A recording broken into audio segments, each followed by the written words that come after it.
L'épreuve orale d'anglais pour le finaliste, préparation, défis et opportunités, tels étaient les thèmes de la conférence tenue ce jeudi 30 avril 2026 dans la salle du conseil de la faculté des lettres de l'université de Kinshasa.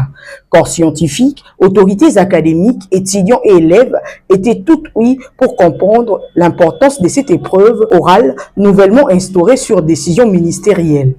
Après l'exécution de l'hymne national et celui de l'unikin, le mot des circonstances a été prononcé par le maître des cérémonies.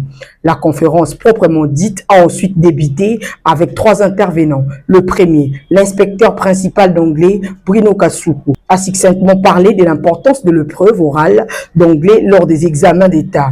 Il a expliqué que cette réforme apportée par le ministère de l'Éducation est la bienvenue car elle aligne la RDC sur les standards internationaux.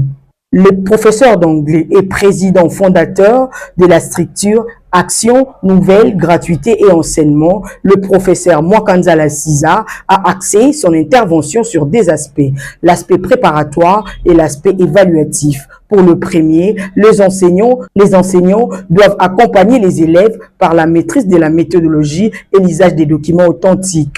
Pour le second, l'évaluateur doit adapter une posture de facilitateur par la mise en confiance de l'élève, la neutralité et le respect du temps imparti. En tant qu'enseignant, nous avons changé de technique, on a adapté des méthodes pour que l'anglais là soit affronté et puis nous aurons de bons résultats.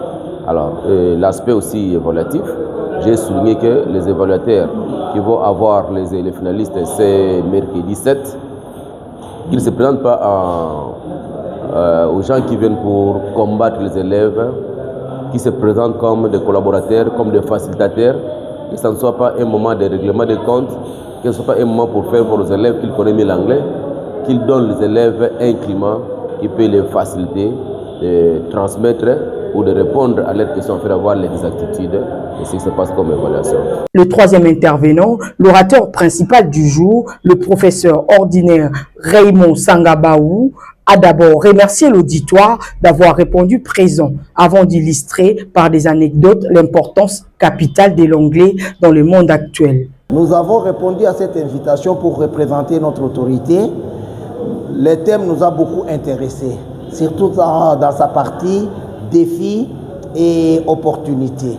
Nous avons retenu qu'il y a plusieurs défis à relever, surtout que le cours d'anglais sera évalué en oral pour cette session de l'examen d'État et les opportunités que l'anglais peut nous offrir aujourd'hui et demain, c'est la mondialisation. Nous sommes dans la mondialisation et l'anglais s'impose comme une langue de communication. Après les différentes interventions, une série de questions-réponses a été organisée.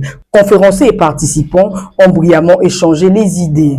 Le mot de clôture a été prononcé par la chef de la faculté des lettres de l'unikin. Au sortir de la cérémonie, intervenants et participants se sont confiés à la presse. Oui, je suis très ravi de cette question parce que cette conférence vraiment m'a beaucoup enrichi. Et surtout comment envoyer une invitation d'assister à telle conférence, vraiment c'est une bonne conférence et